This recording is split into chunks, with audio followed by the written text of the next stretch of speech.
Hi, I'm Catherine Ingram. And I'm Mark Matusik. And we'd like to welcome you to Gotham Salon, newly named. We've changed it from Dharma Salon so that we have much more broad coverage of New York events. So we've just been to a screening last night for a film called The East. And it's directed by Zal Batmanglij and starring his lady partner, Britt Marling. They co-wrote it together as well. And it's a story of espionage, a particular kind of espionage, of people who, this company, which is hired by big corporations to infiltrate activist organizations, something like, organizations such as Earth First, although they're not mentioned, but this organization that is infiltrated is called the East. And it's a collective, really, of anarchists. So their plan is to infiltrate these organizations and essentially destroy them from within and get them caught by the FBI and so on.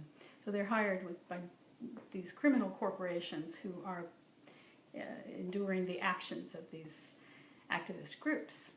So it's a very interesting kind of thriller, although also a kind of interesting love story thrown in.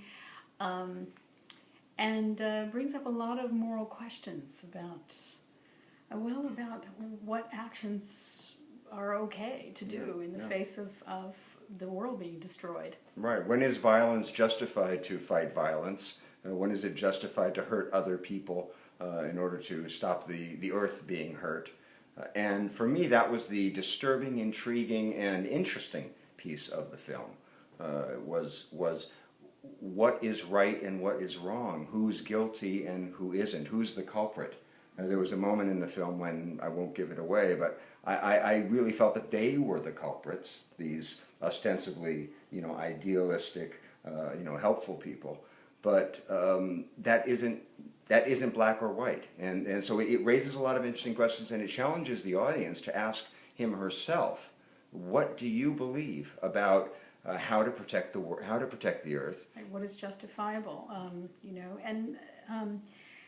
yeah, I mean, I have to admit it awakened my inner anarchist, which was raring all night after seeing the film. But if I were confronted with having to do any of those actions myself, I probably wouldn't, because I do have a fundamental feeling that violence begets violence. But it is tricky. I mean, and anyway, these are the moral issues that it will bring up, and it brings them up in a very smart way. We both found it a very intelligent film. Yeah. Really haven't seen any anti-corporate film that is as good.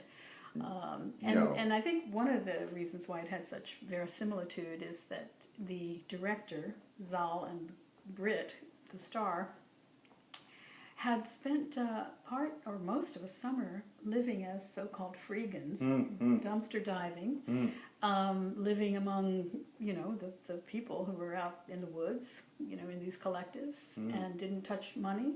Yeah, and there is this idealism in the film, and this little anarchist group live like utopians, sort of Thorovian utopians out in the woods, feeding one another, giving each other baptismal baths. In the river. In the river, it has a religious dimension to it. Paganistic. A paganistic religious dimension, Yes. And it's both retro and futuristic in the sense that these survivalist groups may actually start to rise up more and more as the world gets more dangerous. Yeah, and as it becomes harder to live within corporate culture or have a job, many of the college kids are discovering this now. They're back home living with their parents, and it might be more appealing to go live with a collective out in the woods at some point. Who knows? Absolutely. But in any case, absolutely. Alexander Skarsgård is fantastic as the group leader, and Ellen Page is wonderful. And my favorite. One of my favorite actresses, Patricia Clarkson, does a great job in this movie. To me, she's worth the price of admission. Yeah, so it's opening in late May, early June 2013, and we definitely recommend that you see this one. Yeah. The East. The East. Don't miss it.